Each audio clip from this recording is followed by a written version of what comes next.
Welcome to Financial Repression Authority's Roundtable Insight, where the best fund managers, economists, and industry leaders discuss the key investment issues and challenges in the current macroeconomic environment. Hi, welcome to FRA's Roundtable Insight. This is host Richard Bernoulli. Today is May 28th. We have Larry McDonald and Ira Harris.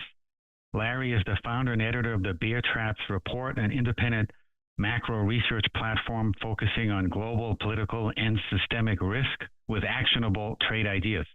The firm offers also a live institutional Bloomberg chat with over 650 institutional investors.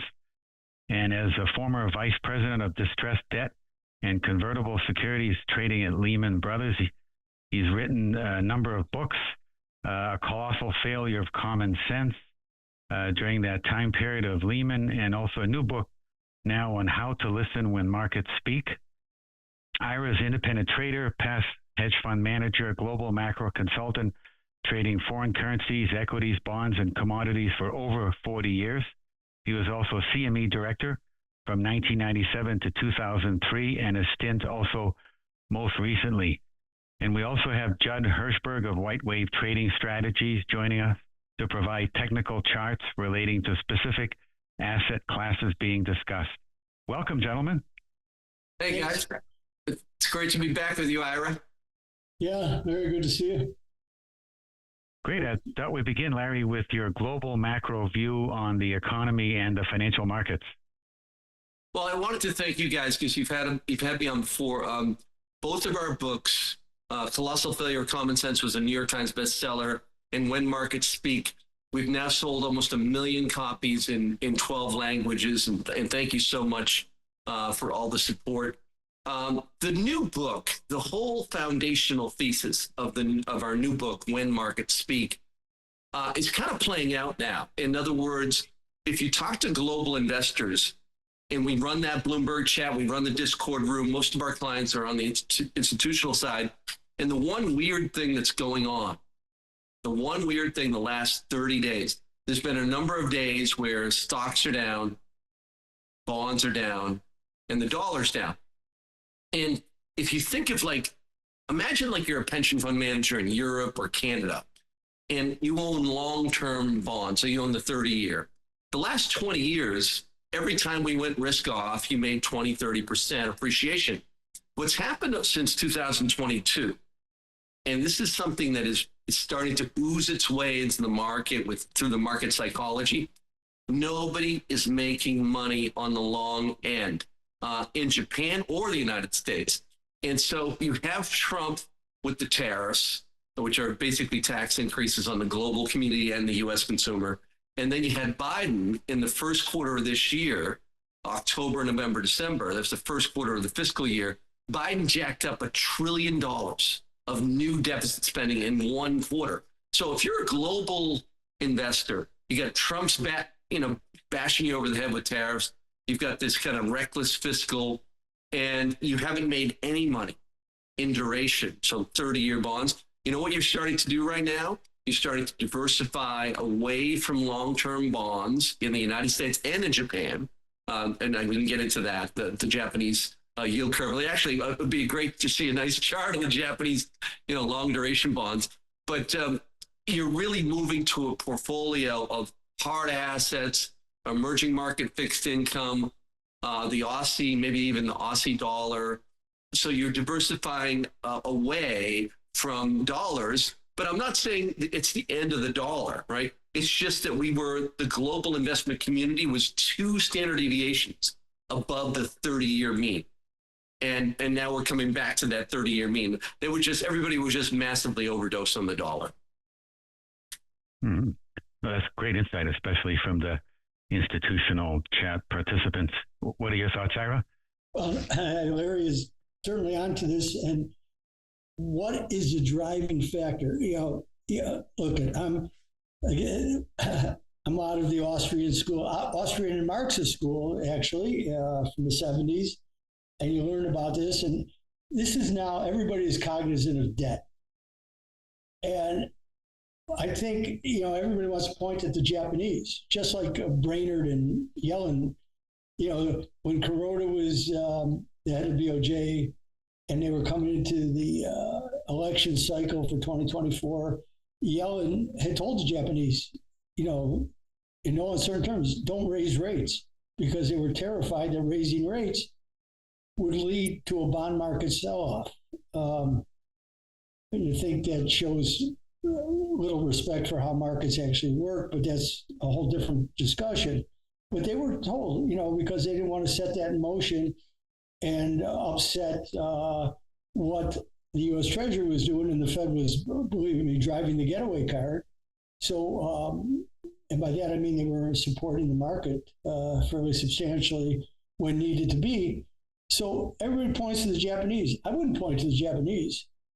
I look to Europe, because Germany has gone off to Schwarz now, which was the black zero, and they've removed their budget, their deficit restraints by legislative action. So that they were, and interestingly, there was an article the other day saying that Germany had actually supplanted Japan as the biggest purveyor of foreign direct investment around the world. So it's German, and then we can get into the whole discussion of what Europe will be about. But with Germany now moving from being I would say, a global systemic fiduciary for the bond, and certainly for the EU and sovereign debt market they're now going to spend a lot of money. So if you're not nervous on being long duration, you are living in a totally fantasy land. Everything, because American exceptionalism that everybody talked about was only America's ability to spend 6.7% more than they took in over the last couple of years. So that was American exceptionalism. Now everybody's exceptional. And that massive... Yeah. Right on, Ira. Right on. Right? There's no exceptional. Germany is now spending 850 billion euros because they had to buy off the social, in order to keep the coalition alive. So they're doing massive infrastructure projects as well as defense spending. So there's no secret to this. And so everybody's starting to question, well, what am I owning? And that's Besant's worst nightmare. Now he has to figure out how he's going to cut and paste this together, because it was going to be easier. But I'll let Larry go from there. And one of the biggest players, and I think this is what Larry, when we see how things are different, right? Dollar down, stocks down, bonds down. There are players in here who are far bigger than we have ever seen. And I know the hedge fund world fairly well, but the sovereign wealth people, armed with high-frequency trading algorithms, are now a gigantic player in this too. And how much are they moving the market? So we not only have to look at the fundamental, the dynamics of the fundamentals, but the players in this game are shifting dramatically, and they have great firepower and the ability to craft headlines to move markets on top of it. Wow. That'd be like me running into the Swiss pit and yelling somebody had died, right? And it was totally fake news, but it made its way around the world before and the markets were moving. So they have that ability, and it's done all electronically now. So what I was thinking is, like, where's the trade, Ira? Like, where's the trade? One of the things we talk about in How to Listen When Markets Speak, and this has been all the last 2 months, 3 months, been in the top 10 on Amazon, How to Listen When Markets Speak. But one of the things that we talk about is everyone's long the 2010 to 2020 portfolio. Where's the trade? Everyone's long what we call financial assets, paper, certificates, stocks, and bonds. Too many people are long duration bonds, like longer term bonds.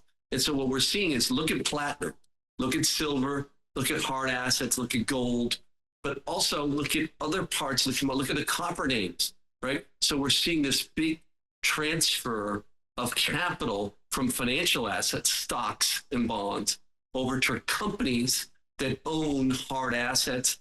And so one of the names we love here is Sibanye-Stillwater, Impala Platinum, really cheap, great free cash flow yields. But you're talking about a bombed out village. It reminds me of uranium in 2020, 21. You know, when you have those long bear markets or fail, you know, a lot of lower highs, and you've made the turn, Ira.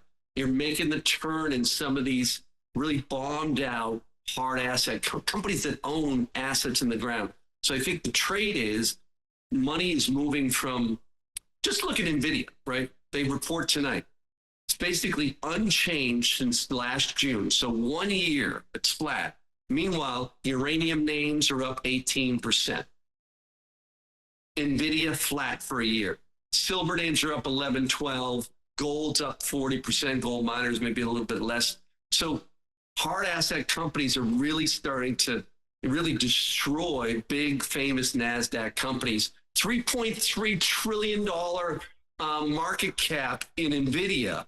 And the top three holdings of what I call the NUKZ. We love the NUKZ. We recommended it in trade alerts in January, February. The NUKZ is your essential nuclear renaissance fund that it supports all of artificial intelligence. The top three holdings in the NUKZ are worth a little bit less than $300 billion. And these are the power sources for Nvidia. Meanwhile, Nvidia is worth 3.5 trillion. And so everyone's in kind of financial assets, semiconductors, and what we think is energy infrastructure that's going to support AI is the next trade. And those are hard asset companies which line up with what you're talking about, Ira, that move, from global investment, from the global investment community into other things. And Larry, are you also seeing international capital flows on the bond level to either Germany or Japan or like what from the U.S. Treasury bond market? Well, one thing we've seen, we've recommended the EMLC. That's your emerging market local currency bond fund. We talk about it in the book. And so, yes, people, if say you're a pension fund in Asia or Europe, your long duration U.S. treasuries are not making any money. Your Japan long duration, so your dollar's been lower. You're flat on your Mag 7 for the last year. And so you're moving into a portfolio of Aussie dollars. Just look at the some of the European equities, right? EWU, European equities, ETFs that own companies on the value side, like Global Value. EWU is the UK, and that's companies that are like your Rio Tintos.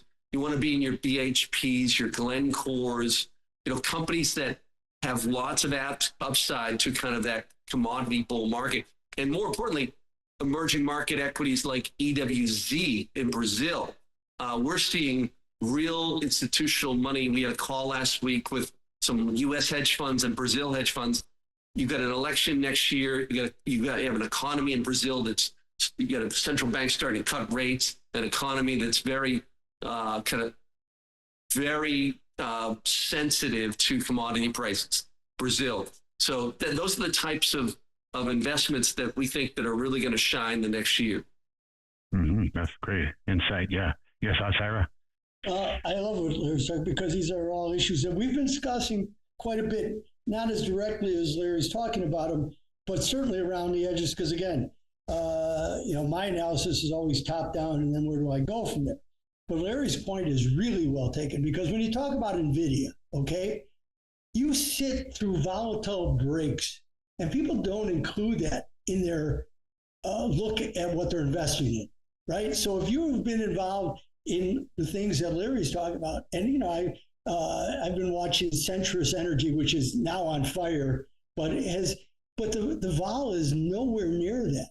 So if things that we've talked about, and I love that he's talking about Europe, because I've been, anybody who's followed me on podcasts, and I've been talking about Commerzbank for 3 years because of its positioning, especially because Europe has to make a decision here. And that was my premise for going in there, that they need a capital markets union.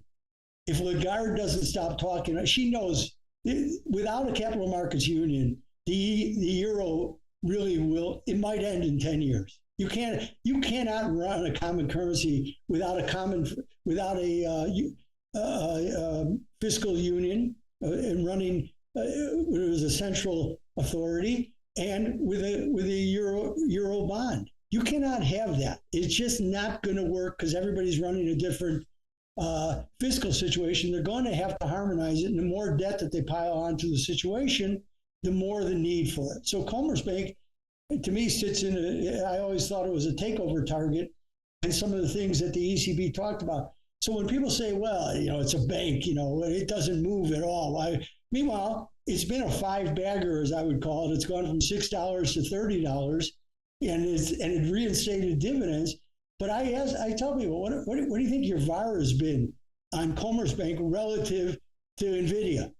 Yeah, you can play in that realm, but you better have the stomach and the financial fortitude at times to take the hits that you're going to take. So when Larry talks about these things, I think people underestimate the importance of that. So all the things that he talked about are things that are starting to move, and his initial statement was about those movements, right? It's been caught higher, lower highs, and it's just been caught in that. I love those formations. If you want the best harder, go back and look at the silver market back in the 80s when silver was locked in $1 and then blew out of there. So I love when things are low volatility and really what either basing or topping. I'll go either way. But when I can see those formations and I can define my risk so well, those are it doesn't get better than that. So when Larry brings that up, I'm laughing to myself because that's what we seek to find. I don't make any apologies to anybody. If you can find those things with high returns and minimal volatility until it gets to the end of the play, as I would say for it. And I actually had that discussion with over a few drinks. I was more than a little drunk. Larry, you'll laugh at this with Myron Scholes, in which I made the famous comment that appears in a certain book where I looked at Myron and I said, because we were talking about options, and I'm really poor at options. But I made a very crass comment. He started laughing. He says, but you're right, because options don't price to what looks forward. They're pricing on backward. So if you're caught in one of those situations where things are just grinding, that options are pricing to the grinding. So volatility, and I'll give you the classic example. When the Swiss pulled the peg on the Euro-Swiss peg in January of 2015, that's when I was actively blogging. I actually was on Santelli, and I said, you can look at that chart. It was just grinding this way. If you put up Euro-Swiss, you'll see it in the cash. It's just grinding. Well, there was an options guy who would read my blog. He goes, "Oh, making a fortune selling vol on it." I go, "Eddie, you don't be selling vol. Something's going to give here. The Swiss are expending a lot of money trying to hold this peg. It won't hold." And a week later, it blew. So if you had been long, if you had been actually short Euro Swiss, if you bought puts, you made a fortune. But if you were a seller of vol, you got killed.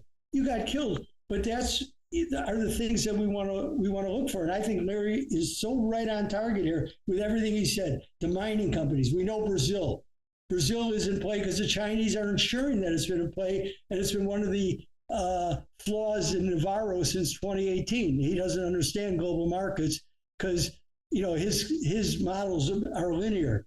My models are anything but linear, and I stand by my belief that 2 + 2 = 5 is a beautiful thing, as I take it from Dostoevsky, and that's right. So that's what I look for, and I think that Larry is absolutely in that realm, so pay attention. Meet the Cedar Owl, a new economics and finance publication with a focus on environmentalism.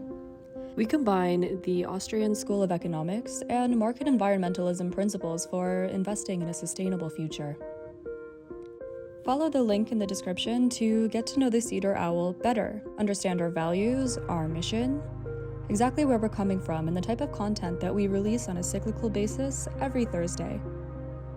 Join us in targeting outperforming portfolio returns while making a positive impact on society and the environment through technology.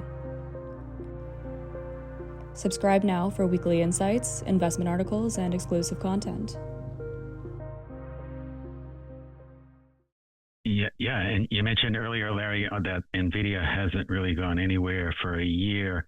Could we be seeing a play in a rhyming sense of history between 1966 to 1982, where financial assets really don't go anywhere, go up a little bit, go down a little bit, but the hard assets outperform, and also along with that, emerging markets?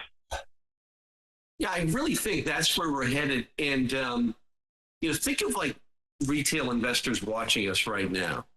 This Wall Street has been pounding and pounding people into semiconductor stocks for what's called artificial intelligence renaissance, this great movement in artificial intelligence, this great revolution in AI.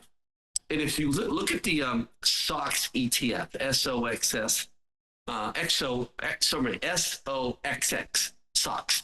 And so the market cap of the SOX relative to the NUKZ, which is the power infrastructure of artificial intelligence, you're talking about like literally 20 times, 20 to 30 times the market cap size that's in the semiconductors.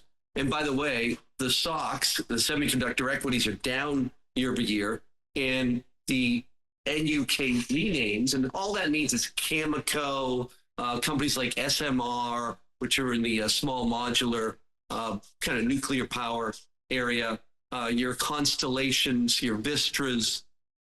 It's a basket of stocks that will support AI from an energy perspective over the next decade. But the semiconductor equities, in terms of their valuation of the ETF, so just look at the valuation of the SOXX versus the NUKZ, and you're just talking about 30 times the valuation. And that's because Wall Street has jammed everybody into what we call companies that are financial assets, so that paper certificates. They have earnings, but they don't really have real assets in the ground. The NUKZ type portfolio is full of companies that own lots of assets in the ground, whether it be copper, whether it be uranium. And you're talking about that's where, and think about copper. You've got the Ukraine rebuild coming up, right?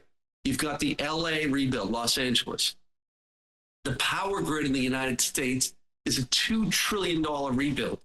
When you see Jensen, the great pump master tonight on the Nvidia conference call, he's so full of BS, because the only way to get to his growth levels is if the nuclear power and copper names literally have to be up 300 to 500%. We have a power grid in the United States that cannot support these data centers. It's so old, it's 30 years old in some places. We talk about in the book, How to Listen When Markets Speak. It's a key part of the book. And just think about politics. Think about Peru, Chile, and Panama. Those three countries, Peru, Chile, and Panama, represent 45, close to 50% of global copper production in recent years. And the politics around suppressing production has gone crazy. There's a whole bunch of reasons for it politically. And so we're suppressing the supply. And think of robotics. Okay, I'm going to go one more time. Robotics. The amount of copper needed for, say, 2 million robots that are supposedly going to replace all these human beings, it is literally like almost half a month to a month of production. And then you've got the Ukraine rebuild, like the LA rebuild, the power grid. We are so screwed here. We are heading for a crisis of unprecedented proportions in terms of natural resources. We're suppressing the supply and we're juicing the demand with trillions of dollars. Just look at the hyperscalers. Look at your Googles, your Microsofts, your Amazons. These guys are falling all over themselves with trillions of dollars of CapEx CapEx plans. All that means is capital investment. We are juicing demand for these commodities, and we are suppressing supply. It is a disaster coming at all of us unless we change course. And if you look at the White House and their executive orders the last 90 days, there's a couple of really powerful executive orders in the copper area. So they clearly see this. And then you've got one on Friday on the nuclear power renaissance. This is a bull market of unprecedented proportions coming at us, where we're going to have literally trillions of dollars are going to migrate from this overcrowded trades in financial assets over to hard asset companies. Yeah, totally agree. Your thoughts, Sarah? No, I mean, copper, then we'll look at other places, because again, when we talk about, and he's not even mentioned the rebuilding of Ukraine, because if some peace comes, or when, the world is, nobody needs me to tell the world how nuts it is at any one time. But when that does take place, that'll be another thing. But I look for other things. So as we, again, I keep looking at ABB, the great European engineering company, Swedish, Swiss, as that will be the play, and it keeps holding up here. Every time they push it down and try to correct it, it holds, because there's only so many firms capable of building the things that we're talking about. And you want to tell, but again, if you tell that to people, they go, they give you, I'm bored. You got to be, and Larry's point is right. Wall Street gets you, they put that needle in your arm with Nvidia. And I'm not saying Nvidia hasn't been a great play. It has, but that's not how the stock market always operates. And it's priced for nirvana. I don't care what their earnings are on quarter. They're priced for nirvana, no matter what that PE ratio. Yeah, they're finally earning, they're earning a lot of money.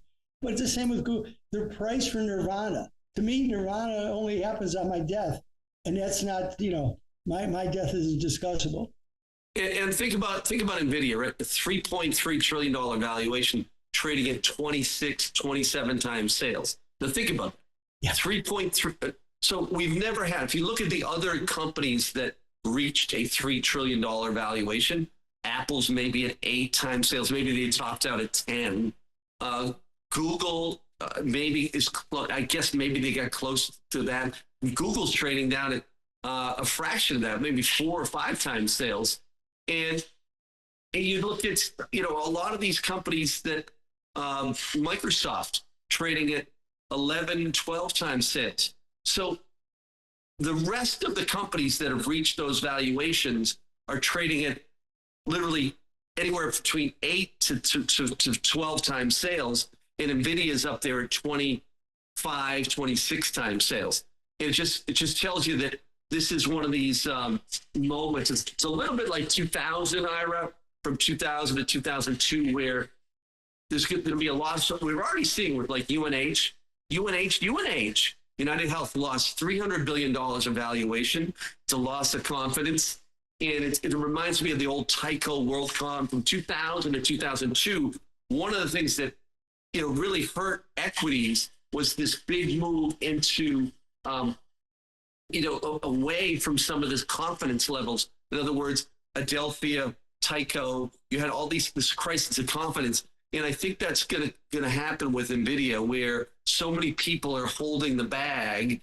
And even if they report tonight, it's just very difficult to keep a $3.3 trillion company at that kind of 25, 26 times sales. Well, Larry, and you make a great point. Again, this is all about capitalism.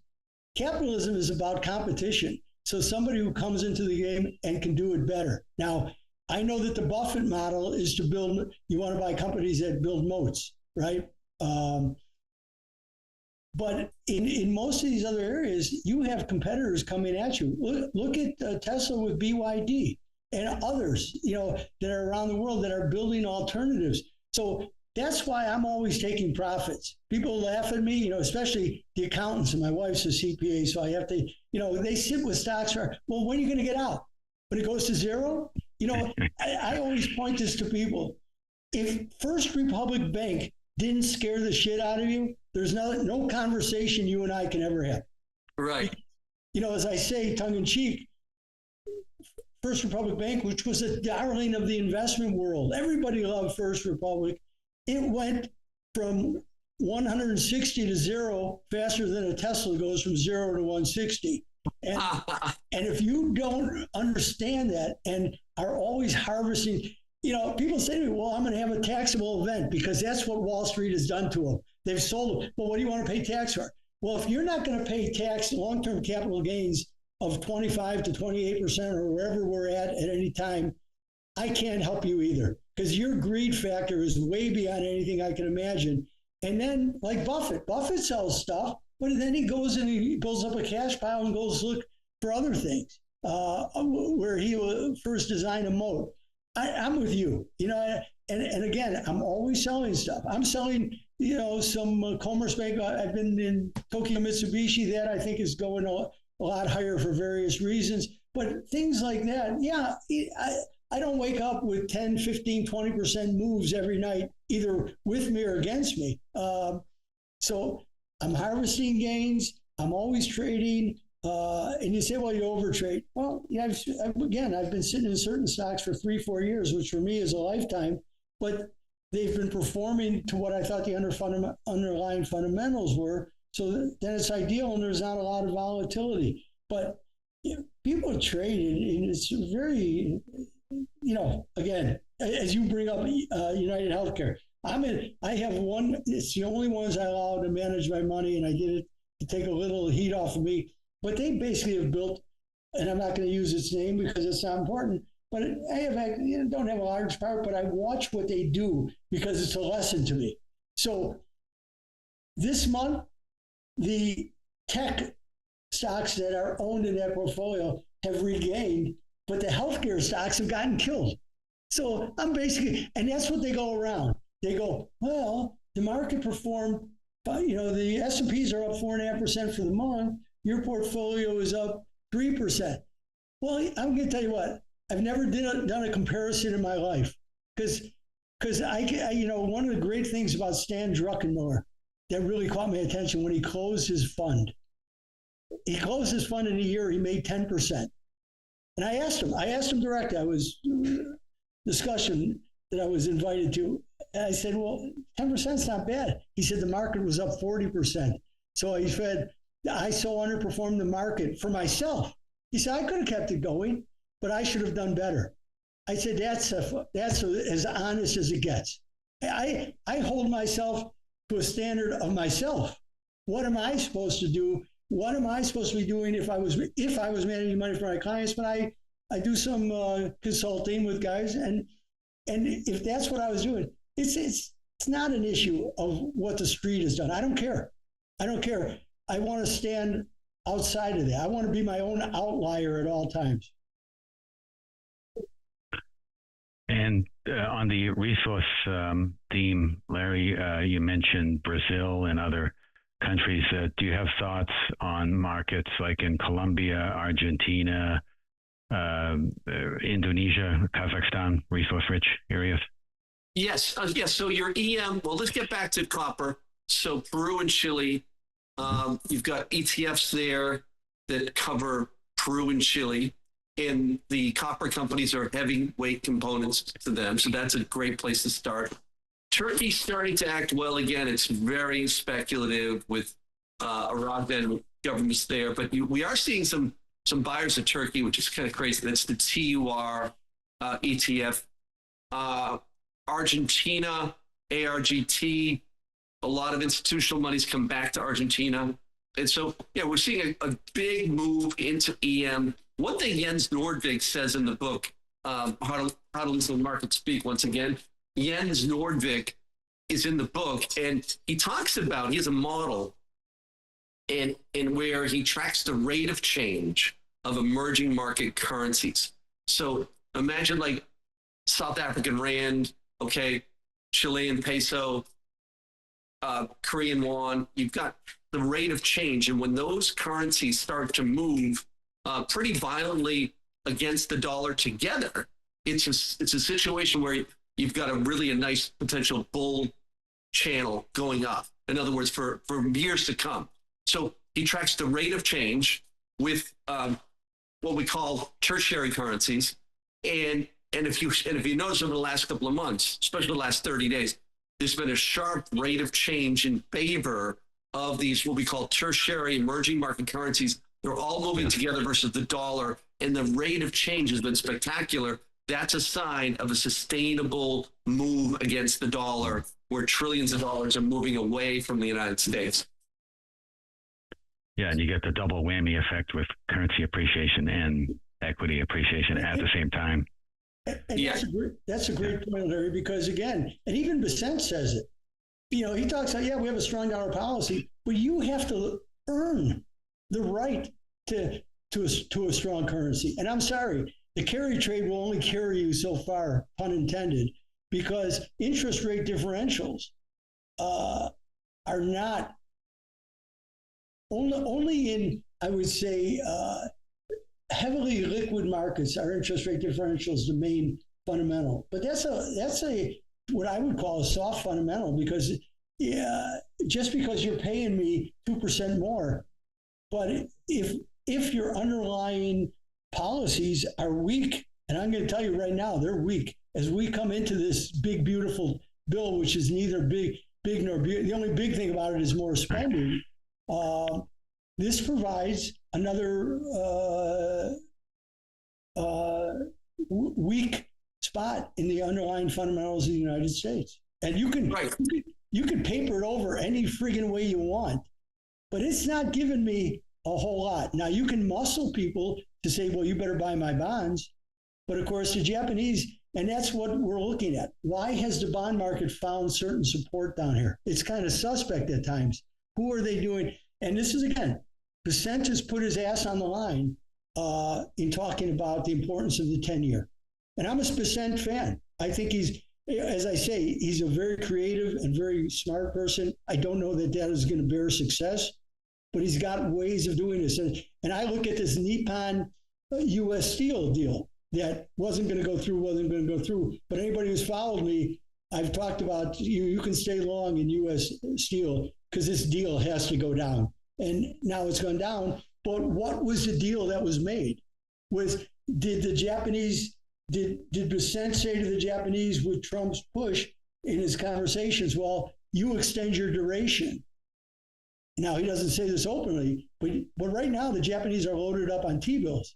If the Japanese were to, when those bills started coming due, buying 10 and 30 years, forget the 50 or 100 that other people are talking about, Marin and company, but if they were to extend out to 10 and 30s as part of this, if they took 20% of their holdings, and it would affect the bond market, right? Now, how long would it affect it? I don't know, because you still have to get the right policies in place. And right now, this group, they're so far from it. When the heroes of the day become Rand Paul and Ron Johnson and a few others who are willing to stand tall and say, the hell with you, we're not moving. You have to really show some deficit reduction here in some meaningful way. We are in a very different spot. So I'm paying very close attention to this. And again, why is it that the bond, because the bonds technically looked like they were really going to, and 2, 3, 4 days in a row, Judd will speak to this far better than I will, they saved themselves in a bigger technical picture. But the Japanese auction last night didn't go well, so, again, we'll go back. Germany is now a big spender. Those who are a big saver. The Chinese aren't doing their best to come and help you. So the bond market, I think the global bond markets are really for me, in a very interesting position, but I would say very precarious for the entire global financial edifice. Well, great, guys. I got to hit the road because I got to get to a meeting. Well, any last questions? But I thank you so much. And don't forget, When Markets Speak, top 10 on Amazon right now. Any parting questions, guys? Yeah, I think we're good. Yeah. Any final thoughts from your side, Larry, especially on the challenges for the U.S. Treasury bonds and funding the debt, servicing the debt? So here's what's going on. The House just put forth their budget. It's going to go to the Senate. The Senate and the House have to merge these bills through reconciliation over the next 30 days. By the 4th of July, that's the goal. They want to merge these bills. Then it goes for another vote in the House and Senate. And what I was talking about is so spot on, where there's a lot of outrage about the way this bill's going. I mean, this is a government of the United States, and Trump and Bissett, the whole crew, and Doge and Elon. 60 days ago, they were talking about a balanced budget and all this savings, and now they're going a totally different direction. They're freaking out global bond buyers on the long end for sure. And so there's going to be some, I think, pushback to this first draft of the bill. But then the big thing to remember is bond issuance since almost January is flat relative to redemptions. All that means is there's no new net debt issuance because we've hit the debt ceiling. So a billion dollar, T-bill roll matures, a group of them, and then they can issue. They can't increase the debt. And so what's going to happen after September 1st, maybe mid-August, they're going to have to catch up. We think it's about $600 billion more issuance year over year between, say, August 1st to the end of the year. 600 billion more. Now, Ira's point, Bissett knows this. That's why he's pulling out all his bag of tricks like the SLR, supplemental leverage ratio is going to force the banks to own more treasuries. All that means for investors is this is the road to financial repression, where they use different techniques to force the Japanese, to force banks to buy treasuries. They're going to try to massage interest rates below the rate of inflation. That's how you get out of a $37 trillion debt hole. There's two ways out: default or financial repression. And that's the key part of the book. And when they do that, and if and when they're already starting to do it, that's the road to a 1968 to 81 portfolio full of companies in the hard asset, companies that own assets, companies that are going to protect you from financial repression. But thanks so much. I appreciate everything. It's Larry McDonald at ConvertBond on X. And if you want to reach out to the Bear Traps Report, really appreciate you guys. If I could finish up with Larry, again, Larry, absolutely beautiful. But I would add to you on the debt, go back to Keynes' 1923, his tract on monetary reform. There's 4 ways to erase your debt, right? Because what you're dealing with, and these are Keynes's words, right? The what does he call the euthanization of the rentier class? Because that's what we're talking about. Because we're going to negative real yields, and Powell's digging in his heels here because Trump antagonizes him. But look, we saw New Zealand cut rates last night.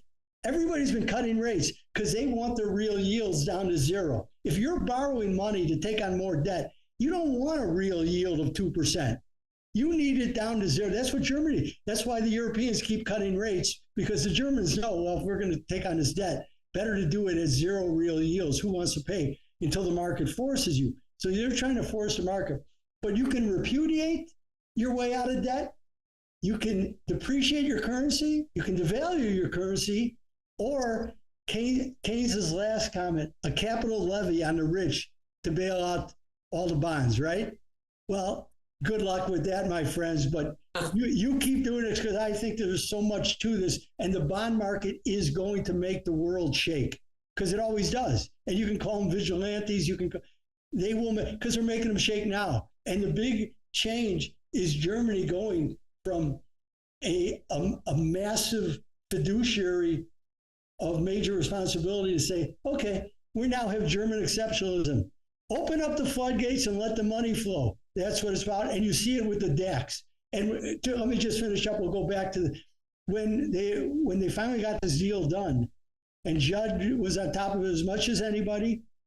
We saw something happen that day. The DAX rallied 4%, and the Bunds, the 10-year, rose in yield 35 basis points. So the DAX rose 4%, yields went up 35 basis points. Now, it's not so much that the DAX went up 4%, but the DAX rallied on that day from an all-time high 4%. So if you don't think that monetization is important, that's the only day you have to remember. Great, insightful discussion. Thank you, guys. Yeah. Thank you, Larry, Ira, and Chad. Yeah. Thank you. Okay. Yeah. Thanks, Ira. The FRA Roundtable Insight Show is for informational and educational purposes only and should not be considered as a solicitation or offer to purchase or sell any securities. The investments, investment strategies, and investment philosophies discussed or presented on the show each involve their own unique risk factors which are not discussed on the show. Any discussions among the panel participants or responses to listener inquiries are based on the personal opinions of the panel participants and do not take into consideration the listener's suitability, objectives, or risk tolerance. Please be advised that you invest or speculate at your own risk.